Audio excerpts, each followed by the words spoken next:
अच्छा, समुद्रगुप्त ना बड़का बेटा नहीं है, इससे भी एक इसका बड़ा भाई था, समझ में आया? लेकिन वो ना नालायक निकला, वो योग्य शासक नहीं था।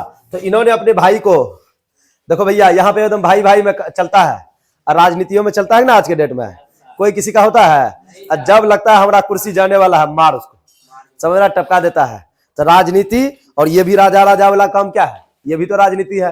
तो भाई ही यहाँ पे भाई का कत्ल करता है, समझ में आएगा? तो इन्होंने भी अपनी भाई, इसका भाई का नाम है कांच, क्या नाम है? कांच। इसका भाई योग्य शासक नहीं होता है, ये अपना दिमाग लगाता है और अपने भाई को मारकर शासक, समझ में आ रहा है कि नहीं? यहाँ भाई भाई आएगा, अब ये आगे चलेंगे तो आंख फोड़वा कॉन्सेप्ट भी आएगा, समझ आ रहा है? और इसमें रूल आएगा कि शासक कौन नहीं बन सकता, अंधा नहीं बन सकता, क्योंकि वो अपने साम्राज्य को देखबे नहीं करेगा। जब देखेगा नहीं, प्रजा को देख ही नहीं पाएगा, शासक कैसे बनेगा? और तब फिर भाई भाई में अब लड़ाई चलेगा कि हम राजा, तो बोलेगा मिला जुला इसका आंखें फोड़ दो, जान नहीं मारेंगे, भाई है आखिर, जान क्यों मारे, आंखें फोड़ देते हैं। और शासन रूल बुक में लिखा हुआ है, जिसका आंख अंधा है वो राजा नहीं बनेगा, आंख फोड़ दिया तब आंखें नहीं, राजा कहां से बनेगा? अब मैं बनेगा राजा, समझ में आ रहा है कि नहीं आ रहा?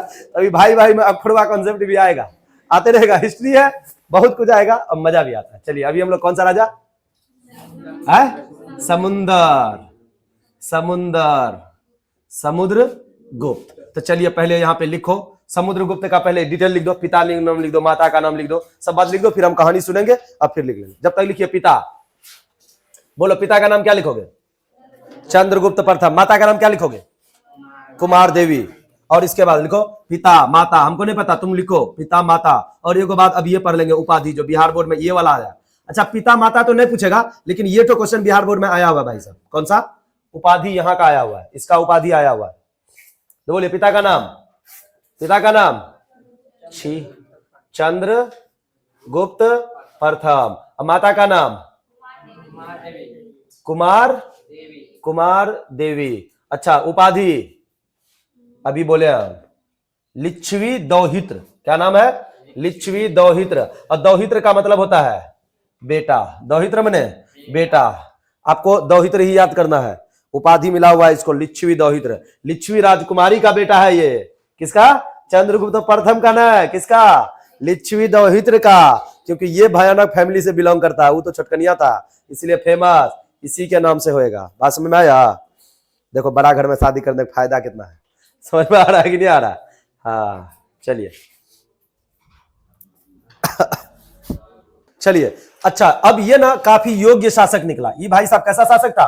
भयानक योग्य निकला। इन्होंने भी 5 चरणों में विजय अभियान को पूरा किया। क्या किया? 5 चरण में पूरे साम्राज्य को जीता है। अच्छा, स्वतंत्र तो पहले से हो गया ना, अब ये समझ में आएगा ना? ये भी स्वतंत्र है, ये राजा बना दिया, ये भी स्वतंत्र है कि नहीं है? उसी का बेटा है तो ये भी स्वतंत्र है। हमने कहानी सुना दिया, इसका एक बड़ा भाई था कांच, उसके बारे में पढ़ना नहीं है आपको, बस सुन लो खाली। उन्होंने योग्य शासक नहीं था, इन्होंने दिमाग लगाया और भाई को टपकाया और खुद को राजा बना। इसके अंदर राजा की क्वालिटी था, समझ आया कि ना? आज के जमाने में सुनते हो ना कि अब राजा का बेटा राजा नहीं बनेगा, राजा वही बनेगा जिसके अंदर राजा बनने का गुण होगा, क्वालिटी होगा। समझ में आया कि नहीं? वो पुराने जमाने में ऐसा नहीं था, और वहां पे भी भाई भाई में होता था कि ये नालायक है, जिसको मार, हटा, हम बनते हैं। समझ में आया कि नहीं? ऐसा वाला होता था। ये भयानक निकला। कितने चरणों में अपना साम्राज्य को फैलाया? 5 चरणों में जीता। ऐसे नहीं लग रहा जैसे चाणक्य वाला नीति पढ़ के आया है। चाणक्य नहीं तो वैसा करा ना। चाणक्य पहले क्या करता था? बिच्चे में जाके अटैक करता था। इसको सबक क्या सिखाया? देखो बुढ़िया, अब बुढ़िया पढ़ी लिखी थी, ग्रेजुएट न रे, ज्ञान कहीं भी मिल सकता है कि नहीं है? तो बुढ़िया को अगर रात में हुलकने नहीं जाता कि घर में क्या चल रहा है, उसका दिमाग में ये बुद्धि आता है कि बगल से अटैक करो। वो बुढ़िया का बात सुनकर, खिचड़ी खिलाती हुई बुढ़िया का बात सुनकर बेवकूफ बेचारा सुन लिया अपने आप को, हाँ?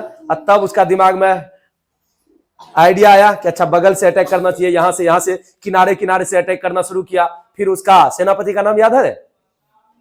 क्या था उसका? सक्टार। क्या था नाम? सक्टार। सेनापति का हेल्प लिया, इसका उसका लिया, आजू बाजू का हेल्प लिया, तब ना धीरे धीरे उसका साम्राज्य को मिटाकर खत्म किया। ऐसे ही ना लग रहा है यार कि यार उसका कहीं ना कहीं वो नीति पढ़ा है, चाणक्य का नीति पढ़ा हुआ बंदा लग रहा है। 5 चरण में अपना विजय अभियान किया। पहला चरण में जो जीतता है वो गंगा का क्षेत्र। कहां का? पहला चरण नंबर 1। क्या? चरण नंबर 1। चरण 1 में जो जीतेगा, कौन सा क्षेत्र जीतेगा? गंगा वाला एरिया जीता। कितना? गंगा का मतलब यूपी वाला एरिया को जीतकर, अरे बनारस में तो था ही, और उसके आजू बाजू में जो सब एरिया है उसको जीतकर अपना साम्राज्य में मिलाता है।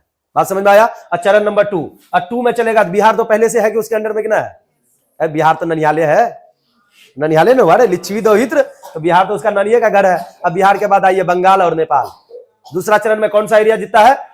बंगाल, बंगाल और बोलो नेपाल, बंगाल और नेपाल। दूसरा में बंगाल और नेपाल। अब तीसरे चरण में चलता है कहां? तीसरे चरण में अब चल रहा है, ओरिजिनल महाराजा किधर था? मथुरा में। अब आता है मथुरा। अब मथुरा जीतते जीतते कहां तक? कहां तक? मथुरा वाला एरिया पूरा जीत लेता है। समझ में आ रहा है? तीसरा चरण में किधर? तीसरा चरण में किधर? मथुरा वाला एरिया। किधर? मथुरा वाला एरिया। कहां तक? मथुरा वाला एरिया। अच्छा, चौथा चरण में आइए। चौथा चरण में आएगा कहां? दक्षिण भारत। चौथा चरण में दक्षिण भारत। चौथा चरण में दक्षिण भारत, दक्षिण भारत वाला एरिया। बात समझ में आएगी ना? अब पांचवा चरण में विदेशी शासक, पाकिस्तान और अफगानिस्तान का एरिया में अभी भी विदेशी सब शासक था, उसको भी खदेड़ के भगा लिया। अगर मैं बात करूं फिर से नक्शा वाइज, तो बोलो क्या यूपी वाला एरिया, इधर वाला एरिया जीता कि नहीं जीता? मथुरा वाला। क्या बिहार इसके अंडर में है कि नहीं है? क्या इधर बंगाल और नेपाल वाला एरिया जीता कि नहीं जीता? क्या दक्षिण भारत में आया कि नहीं आया है? और अंतिम चरण में इधर पाकिस्तान अफगानिस्तान वाला एरिया जीता कि नहीं जीता? क्या लगता है कहीं मौर्य काल वाला जमाना लाया वापस कि नहीं लाया? ऐसा भयानक राजा निकला कि फिर से जैसे मौर्य में पूरा भारत अखंड भारत था, ऐसे ही फिर से एक अखंड भारत का निर्माण करा। कितने चरणों में? कहीं ना कहीं लगता है चाणक्य से, क्या है ये, इंस्पायर्ड था, चाणक्य की नीति से इंस्पायर्ड था। बात समझ में आ रहा है कि नहीं आ रहा? तो कितने चरणों में जीता? 5। अच्छा, अब एक अभिलेख है जिनमें इसका जिक्र करा है, जिनमें इसके बारे में इसका विजय अभियान का जिक्र करा है। वो कौन सी अभिलेख है? तो प्रयाग प्रशस्ति। क्या याद रखेंगे? प्रयाग प्रशस्ति। कौन सा अभिलेख? प्रयाग प्रशस्ति। प्रयाग प्रशस्ति। प्रयाग प्रशस्ति अभिलेख में इसके विजय अभियान का जिक्र किया है। बात समझ में आ रहा है? अच्छा, अब इन्होंने तो जीता, बहुत फैलाया कि नहीं फैलाया? एक यूरोपीय इतिहासकार है, एक यूरोपीय इतिहासकार है जिसका नाम है क्या? Vincent Smith. क्या नाम है? Vincent Smith. इन्होंने एगो किताब लिखा है, एगो किताब लिखा है, उस किताब का नाम है आपका अर्ली हिस्ट्री ऑफ इंडिया। क्या लिखा है? एक किताब लिखा है उन्होंने, एक किताब लिखा है इन्होंने, क्या नाम है? अर्ली। अर्ली, तुम लोग को अंग्रेजी एबो करता है वैसे ही, इसलिए हम हिंदी में लिखते हैं, ठीक है? History, early history of India. India, early history of India, जिसको अंग्रेजी में लिखना है अर्ली हिस्ट्री ऑफ इंडिया। इस किताब का लेखक क्या है? फिर से एगो किताब आया और लेखक आया, ऐड होना चाहिए नहीं वहां पे? बोलो हाँ। इस किताब का लेखक कौन है? बोलो विंसेंट स्मिथ। कहां का है ये? यूरोप का। यूरोप का। कहां का है ये? यूरोप का इतिहासकार है। उन्होंने जब इसके बारे में जाना तो उन्होंने उसको अपना नेपोलियन के बारे में पता था, और जब इन्होंने जाना इस किताब में उन्होंने बोला है कि समुद्रगुप्त जो है ना वो भारत का नेपोलियन है। कौन सी किताब में बोला है? कौन सी किताब में बोला है? Early history of India. क्या है ये? भारत का नेपोलियन है। बात समझ में आएगा? क्या बोला? एक उपाधि मिला फिर से, किन्हें मिला? एक उपाधि पहले से पढ़ रहे ननिहाल वाला, लिच्छवी दरिद्र, और एक उपाधि मिला क्या? भारत का नेपोलियन। तो बिहार बोर्ड बहुत ज्यादा क्वेश्चन पूछा हुआ है कि निम्न में से किसे भारत का नेपोलियन कहा जाता है? कौन? समुद्रगुप्त को। किसे? समुद्रगुप्त को। यह भी क्वेश्चन पूछ सकता है कि नहीं, भारत का नेपोलियन का उपाधि किसने दिया? Yes, Vincent Smith. Vincent Smith ने यह उपाधि दिया। क्या नाम दिया? बोलो। भारत का नेपोलियन। नेपोलियन क्यों बोला? नेपोलियन क्यों बोला? कि वहां एक राजा था जिसका नाम है नेपोलियन, उन्होंने भी ठीक इसी प्रकार से साम्राज्य विस्तार किया था। इन्होंने उसे कंपेयर करके कह दिया क्या? भारत का नेपोलियन। अब यहां एक विवाद है, ये स्टेटमेंट ना सही नहीं है। समझ में आ रहा? अच्छा बोलो, अभी जो हम लोग इसको पढ़ रहे हैं, इसको कहां के किस सेशन के बारे में पढ़ रहे हैं? लगभग 335 से 380 के काल का है। कब है? 335 से लेके 380। क्या ये याद करोगे तुम? नहीं, तुमको बस सुना रहे हैं कि ये जो स्टेटमेंट है ना कि समुद्रगुप्त भारत का नेपोलियन है, ये गलत है, ये गलत है, लेकिन हम लोग याद यही करेंगे। समझ में आ रहा? बस आपको सही क्या होना चाहिए था वो हम समझाना चाह रहे हैं। और इसका जो शासनकाल दिया है ना, ये लगभग 1700 से 1800 का। किसका? नेपोलियन जो वहां जो साम्राज्य बनाया है, ये लगभग 1815 ईस्वी के आसपास का है। डेट याद नहीं करिएगा, ये बस याद रखो 1700 ईस्वी 1800 ईस्वी के काल में है। कौन? नेपोलियन। और ये भाई साहब कब है? 335 से 300 लगभग 80। अरे 300 से 400 में मान लो ना, 4 से मान लो। समझ में आया? तो पहले क्या है? पहले क्या है? वो दोनों डेट देखो और बोलो जल्दी से, पहले कौन है? बोलो पहले कौन है वो बताओ जल्दी से। बोलो कौन है? ये 10 क्लास पढ़ा था रे तुम लोग? मैथ पढ़ा था? ये मैथ पढ़ा था तुम लोग? बड़ा संख्या कौन है? ये 335 बड़ा है और 1700 1815 छोटका है। पहले क्या आया? अरे पहले 335 आया होगा नंबर लाइन में कि ना पहले से 1800? अरे भैंस, कैलेंडर जब पढ़े थे तो ये ईसाई का जीरो ना था? जीरो में 1 2 3 4 चलेंगे तो पहले आ जाएगा 1800, तब आएगा 300। तुम लोग तो वही बोल रहा है कि पहले वो आया पहले ये आया। भैंस, पहले 300 ना आएगा रे, पहले 335 आएगा तब ना कहीं इधर 1800 आएगा। ये भगवान, ये सब पढ़ने आता है कि क्या करने आता है तुम लोग खाली रे? हम लोग मैथ थोड़े पढ़ने आता है, हिस्ट्री पढ़ने आते हैं कि हिस्ट्री में ये सब दिमाग लगाया जाता है, कौन पहले आया कौन बाद में आया, डेट याद कर लेते हैं 1835। समझ में आ रहा है कि नहीं आ रहा? ये खत्म है रे तुम लोग। ये वाला में है नेपोलियन, ये है के यहाँ है नेपोलियन और यहाँ के है समुंदर, अपना समुंदर। कौन है? अपना समुंदर। समझ में आया कि नहीं आया? अच्छा अब ये देखो, ई भाई साहब यहाँ, ई भाई साहब यहाँ, तो पहले क्या आया है? समुद्रगुप्त आया ना पहले, नेपोलियन बाद में ना। तो ये कॉपी उसका किया, वो कॉपी इसका किया। ये आके चला गया, ये कितना सा गर्ल चप गर्ल सर पर जाने के बाद ही आया है। ये इसका कॉपी मारा कि वो इसका कॉपी मारा? अच्छा अच्छा, तुम लोग एगो राजनीति में इंटरेस्ट है? गांधी जी का नाम सुने हैं? अन्ना हजारे का नाम सुने हैं? यहाँ है गांधी जी, क्या है? यहाँ गांधी जी और यहाँ है अन्ना हजारे। अन्ना हजारे, ये अन्ना हजारे है और ये गांधी जी है, ठीक है? गांधी जी को सब जानता है। पहले क्या आया है? अन्ना हजारे। मंगले मंगले 8 दिन नहीं हुआ है आए हुए और तुम अब है बकलुलवे है हिसाब। तो पहले क्या है? गांधी जी। बाद में क्या आया? अब गांधी जी के बारे में अभी तुम लोग पढ़े न हो। अब गांधी जी जब आजादी की लड़ाई में लड़ता है ना, ये हिंसा करता है कि अहिंसा? मतलब खूब मारपीट करता है? कहता मारपीट नहीं, हम धरना करेंगे रोड के किनारे में, रोड में न। समझ में आ रहा है? अब पढ़ेंगे गांधी जी में, बहुत मजा आएगा।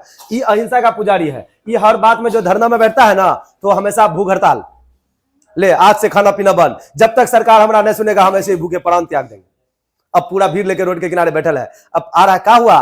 गांधी जी खाना नहीं खा रहा, मरने वाला है, सुनिए ना तो पूरा बवाल मच जाएगा। उसका बात सुन लेता था। समझ में आ रहा कि नहीं आ रहा? तो पढ़ेंगे वहां पे। तो ये ना भूखे एकदम आमरण भूख हड़ताल कर देता था। जब तक बात नहीं होगा तब तक खाएंगे नहीं। समझ में आ गया? चाहे हम अपना प्राण खत्म काहे ना कर दे, हम दूसरे को नहीं मारेंगे, खुद तो मर सकते हैं ना। नहीं सुनिएगा तो खुदे मर जाएंगे। अब अपने में नहीं, भूखे मर जाएंगे। और सुनिए ना तो फिर देखिएगा क्या होगा। समझ में आया? ऐसा वाला हाल अन्ना हजारे भी कुछ ऐसा ही करा था। समझ में आया कि नहीं आया? इतना दिन हड़ताल में बैठा था ना, भूखे भूखे। अब भूखे बेचारा का हालत खराब, लगभग ये भी वैसे करा, गांधी जी की तरह हड़ताल में बैठा और आम मरण की, जब तक मेरा बात नहीं माना जाएगा तब तक हम भूखे रहेंगे, ताकि मर काहे ना जाए। समझ में आया कि ना? कुछ नहीं खाता था, हालत खराब। अब भयानक न्यूज में चल रहा था। तो अन्ना हजारे यूट्यूब में सर्च करके बढ़िया से पढ़ लीजिएगा उसके बारे में। समझ में आया कि ना? तो अब बोलो, इन्होंने गांधी जी की तरह किया कि गांधी जी अन्ना हजारे की तरह किया? अन्ना हजारे ना गांधी जी की तरह किया। अब हम बोलेंगे गांधी जी को कि गांधी जी भारत का अन्ना हजारे है। क्या बोल दिया इसको? हम इसको बोल दिया ई भारत का क्या है? ई भारत का अन्ना हजारे है। क्या हो गया? हम बोल दिया अन्ना हजारे है।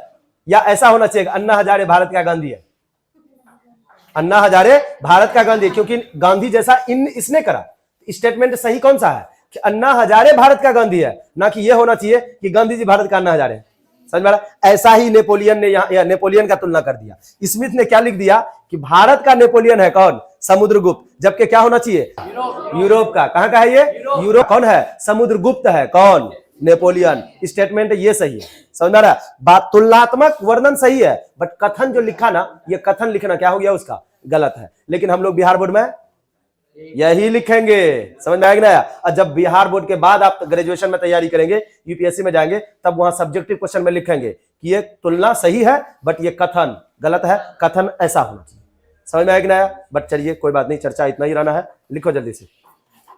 अच्छा, इसके दरबार में ना एगो ये था, कवि था हरिसेन। कौन था इसका दरबारी? ये था हरिसेन। कौन था? हरिसेन। वो प्रयाग प्रशस्ति में जो लेख लिखवाया है ना, किसने लिखवाया है? हरिसेन ने। कौन? हरिसेन ने। ये भी पॉइंट याद रखना है। तो चलिए जल्दी से लिखते चलो, फिर समझा देंगे जो कुछ छूटा तो। समुंदर कहां है? माता पिता लिख दिया ना? लिखो, समुद्रगुप्त बहुत ही योग्य शासक था। समुद्रगुप्त बहुत ही योग्य शासक था। समुद्रगुप्त बहुत ही योग्य शासक था। समुद्रगुप्त बहुत ही योग्य शासक था। समुद्रगुप्त बहुत ही योग्य शासक था। समुद्रगुप्त बहुत ही योग्य शासक था। समुद्रगुप्त 5 चरणों में अपना विजय अभियान पूरा किया। अगला पॉइंट रे, अगला पॉइंट, समुद्रगुप्त 5 चरणों में अपना विजय अभियान पूरा किया। यह बिहार बोर्ड के लिए इंपॉर्टेंट नहीं है। समुद्रगुप्त 5 चरणों में अपना विजय अभियान पूरा किया। समुद्रगुप्त 5 चरणों में अपना विजय अभियान पूरा किया। 5 लिखना है। समुद्रगुप्त 5 चरणों में अपना विजय अभियान पूरा किया।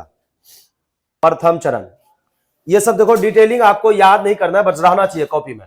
तो लिखिए नंबर नीचे में डैश, नीचे में प्रथम चरण, डैश लगा के नीचे में लिखो प्रथम चरण। प्रथम चरण नंबर 1 में प्रथम चरण,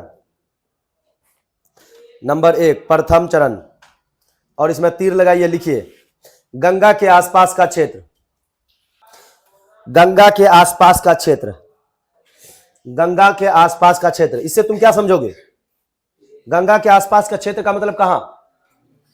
यूपी का क्षेत्र। कौन सा? यूपी का क्षेत्र। अर्थात में लिख लो, नहीं तुमको समझ में नहीं आएगा। अर्थात यूपी का क्षेत्र, अर्थात यूपी का क्षेत्र को जीतकर साम्राज्य में मिलाया। यूपी का क्षेत्र को जीतकर साम्राज्य में मिलाया। यूपी का क्षेत्र को जीतकर साम्राज्य में मिलाया। यूपी का क्षेत्र को जीतकर साम्राज्य में मिलाया। चरण नंबर 1 कंप्लीट। नंबर 2 दूसरा चरण। नंबर 2 दूसरा चरण। दूसरा चरण क्या बताए थे बोलो? या तो लिखल है बंगाल और नेपाल का क्षेत्र। दूसरा चरण बंगाल और नेपाल का क्षेत्र। दूसरा चरण बंगाल और नेपाल का क्षेत्र जीता। दूसरा चरण बंगाल और नेपाल का क्षेत्र जीता। इंपॉर्टेंट नहीं है, फिर से मैं बोल रहा हूं, इंपॉर्टेंट नहीं है। जहां इंपॉर्टेंट था बीएससी भी लिखा दिया। दूसरा चरण कहां? बंगाल और नेपाल का क्षेत्र जीता। तृतीय चरण या तीसरा चरण, तृतीय चरण, तृतीय चरण, तृतीय चरण कहां? मथुरा। लिखो तृतीय चरण। मथुरा जीतते हुए नर्मदा नदी तक का क्षेत्र जीता।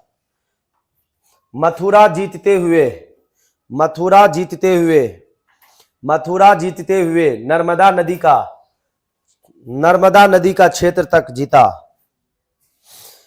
क्या लिखे? मथुरा जीतते हुए नर्मदा नदी का क्षेत्र तक जीता। चरण नंबर 4 चौथा चरण। अगला लड़ाई कहां स्टार्ट करेगा? दक्षिण भारत। और दक्षिण भारत में टोटल कितना राजा को हराया है? कितना? हाथ देख के बोलो। 5 12। कितना? 12। लिखिए दक्षिण भारत के 12 राजा को, जल्दी लिखो। दक्षिण भारत के चरण नंबर कौन सा? चौथा। दक्षिण भारत के 12 राजाओं को हराया।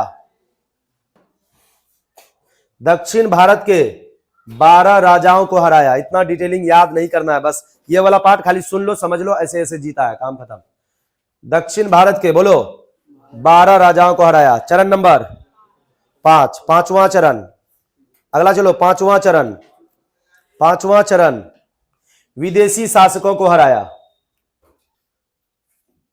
विदेशी शासकों को हराया मतलब कहां अधिकार किया रे? उज्जैन। विदेशी शासक, विदेशी शासक पाकिस्तान और अफगानिस्तान का, ब्रैकेट में लिख सकते हो, पाकिस्तान और अफगानिस्तान का क्षेत्र जीता।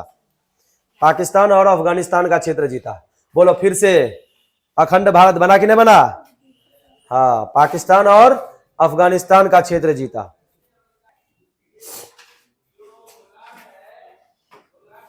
ठीक है, अच्छा। ये सारे जो 5 चरण ऐसे ऐसे जीता, ये बात कहां से पता चला? एक अभिलेख से। कहां से पता चला है? एक अभिलेख से। उस अभिलेख का नाम प्रयाग प्रशस्ति अभिलेख। कौन? प्रयाग प्रशस्ति। इस अभिलेख में किसने लिखवाया? तो उसके दरबार में एगो कवि था। कौन था? उसके दरबार में एगो कवि था, बोलना ना, हरिसेन। ये वाला चर्चा हमने पहले भी करा है, बोलो हरिसेन। अरे जब हमने अशोक वाला पढ़ रहे थे, प्रयाग प्रशस्ति अभिलेख कहां है? नामे है प्रयाग, उत्तर प्रदेश में। कहां है ये? उत्तर प्रदेश में। समझ में आ रहा है कि नहीं आ रहा? अच्छा, किसने लिखवाया यहाँ पे? तो उसका दरबारी कवि था। उसका दरबारी कवि था, क्या नाम है उसका? हरिसेन। क्या नाम था? हरिसेन। लिखिए इस पॉइंट को, लिखिए इस पॉइंट को कि समुद्रगुप्त के विजय अभियान का व्याख्या, समुद्रगुप्त के विजय अभियान का, समुद्रगुप्त के विजय अभियान, इस पॉइंट में बिहार बोर्ड लगा दो, इस पॉइंट में बिहार बोर्ड लगाना। वो सब जो पढ़े पांचों चरण इंपॉर्टेंट नहीं है। समुद्रगुप्त के विजय अभियान का व्याख्या, समुद्रगुप्त के विजय अभियान का वर्णन या व्याख्या, कुछ भी लिख दो। समुद्रगुप्त के विजय अभियान का व्याख्या। अच्छा, व्याख्या न लिखने आता है, हिंदी में पढ़े बचपन से, बचपन गुजर गया, व्याख्या न लिखने आता है, ठीक है। समुद्रगुप्त के विजय अभियान का व्याख्या उसके दरबारी कवि हरिसेन, उसके दरबारी कवि हरिसेन भी न लिखने आएगा तब तो ऐसे लिखना हरिसेन। यहां देख लो, यहां देख लो, उसके दरबारी कवि हरिसेन, उसके दरबारी कवि हरिसेन। वो वाला एरिया तो कैमरा में नहीं आया आता होगा रे, तुम लोग तभी से बोला नहीं। छी, हरिसेन, उसके दरबारी कवि, बोलो जरा चेक करने दो, ये वाला एरिया आ रहा है। हाँ, उसके दरबारी कवि, तुम लोग लिखते रहो। ये कट जा रहा है ना, नेपोलियन कहां पे लिखे हैं, थोड़ा सा कट जा रहा है, चलिए कोई बात नहीं। उसके दरबारी कवि, बोलो उसके दरबारी कवि, यहां लिख दिया ना उसके दरबारी कवि हरिसेन ने, उसके दरबारी कवि हरिसेन ने प्रयाग प्रशस्ति, कहीं लिखे हम, यहां प्रयाग प्रशस्ति अभिलेख में, प्रयाग प्रशस्ति, प्रयाग प्रशस्ति अभिलेख में लिखा है। प्रयाग प्रशस्ति, ब्रैकेट में यूपी लिख देना रे, ऐसे प्रयाग नाम समझ में आ जाएगा तुमको। प्रयाग प्रशस्ति ब्रैकेट में फिर भी लिख दो यूपी, यूपी में लिखा है। चलिए, अभी हमने पढ़ा एक यूरोपीय इतिहासकार है, एक यूरोपीय इतिहासकार है जिसका नाम है क्या? Vincent Smith. क्या नाम है? Vincent Smith. इन्होंने एगो किताब लिखा है, एगो किताब लिखा है, उस किताब का नाम है आपका, उस किताब का नाम याद कर लीजिए आपको, अर्ली हिस्ट्री ऑफ इंडिया। क्या लिखा है? एक किताब लिखा है उन्होंने, एक किताब लिखा है इन्होंने, क्या नाम है? Early, early. तुम लोग को अंग्रेजी एबो करता है वैसे ही, इसीलिए हम हिंदी में लिखते हैं, ठीक है। History, early history of India, India, early history of India, जिसको अंग्रेजी में लिखना है अर्ली हिस्ट्री ऑफ इंडिया। इस किताब का लेखक क्या है? फिर से एगो किताब आया और लेखक आया, ऐड होना चाहिए नहीं वहां पे, बोलो। हाँ, इस किताब का लेखक कौन है? बोलो, विंसेंट स्मिथ। कहां का है ये? यूनान का, यूरोप का। कहां का है ये?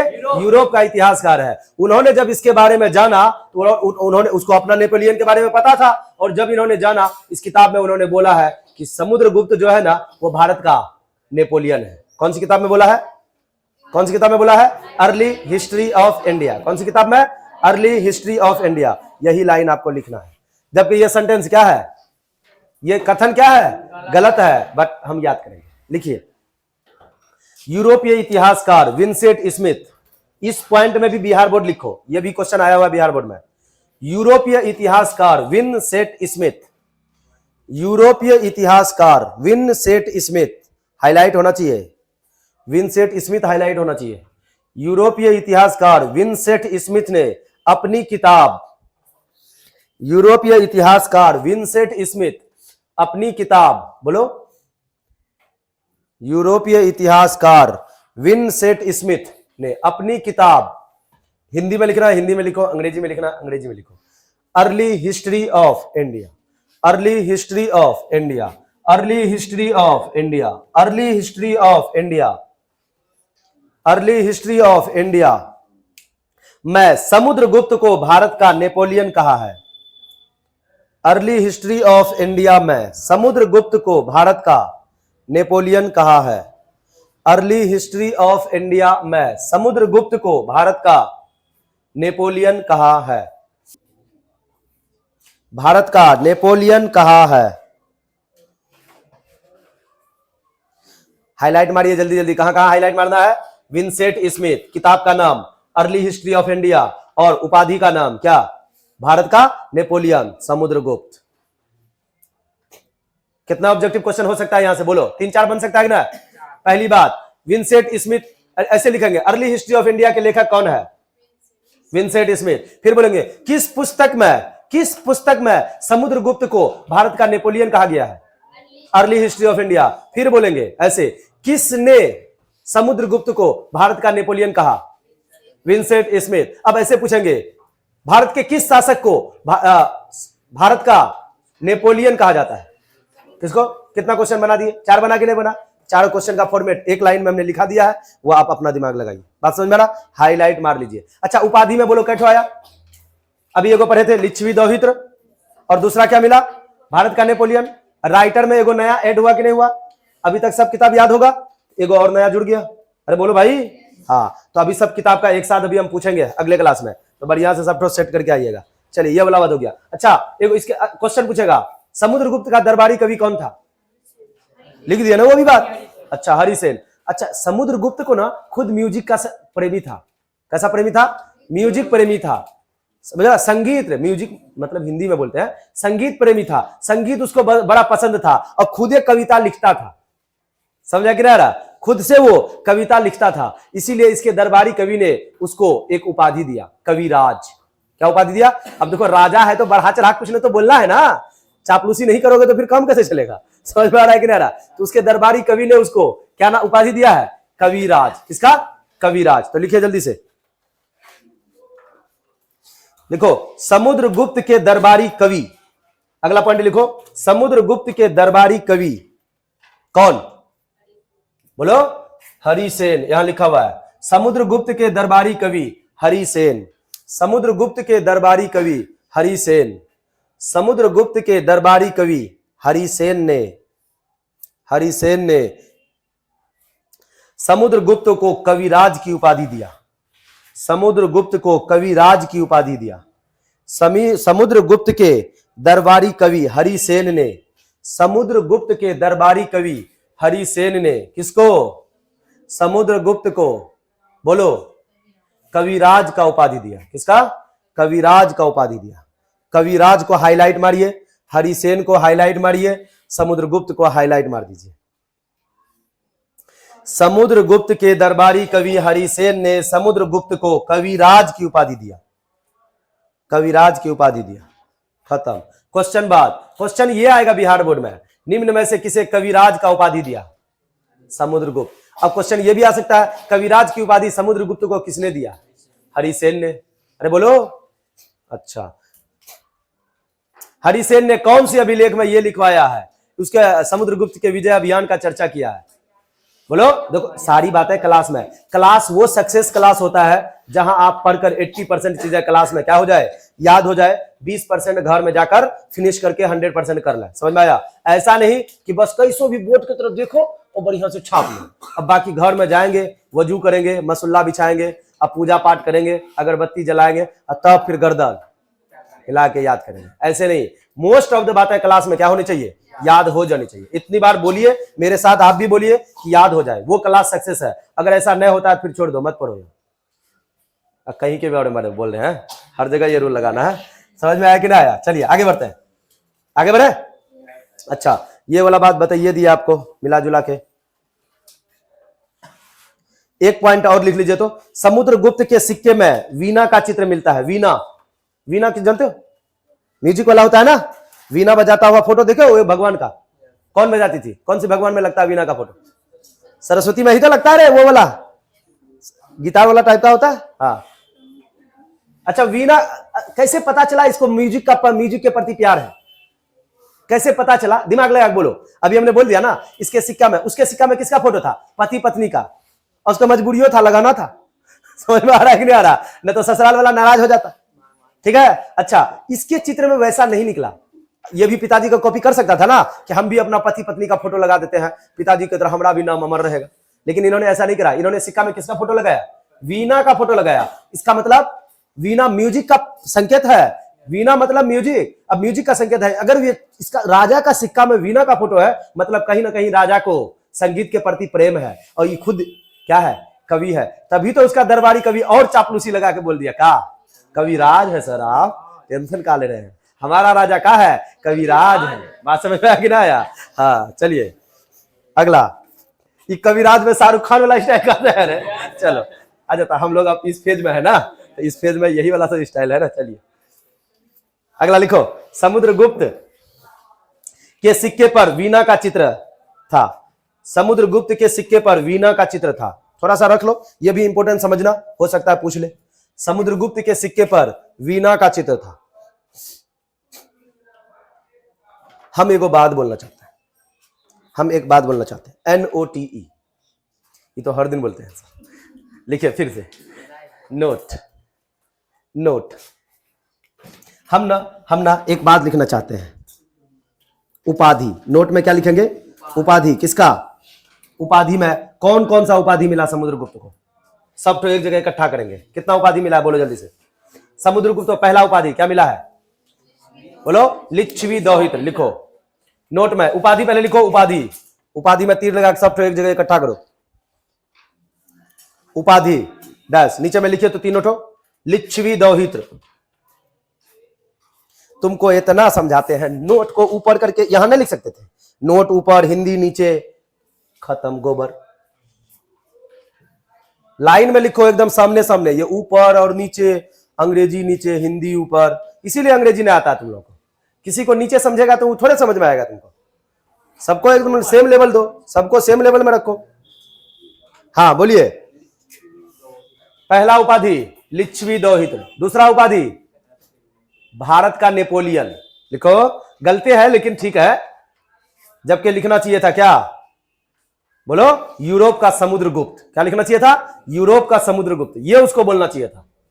चलिए बोला है भारत का नेपोलियन, सही है, चलो कोई बात नहीं, भारत का नेपोलियन। अगला उपाधि क्या पढ़े हैं? कविराज। अगला उपाधि क्या है? कविराज। ये तीनों उपाधि किसका है रे? समुद्रगुप्त का। याद रहेगा कि नहीं रहेगा? काम खत्म। अच्छा, अब पढ़ाई लिखाई में अब क्या, अगला फेज शुरू होगा। अब क्या? अब अगला फेज शुरू होगा। अब सुनिए जरा ध्यान से, अब पढ़ेंगे इसके बाद चंद्रगुप्त द्वितीय। क्या पढ़ेंगे? चंद्रगुप्त द्वितीय।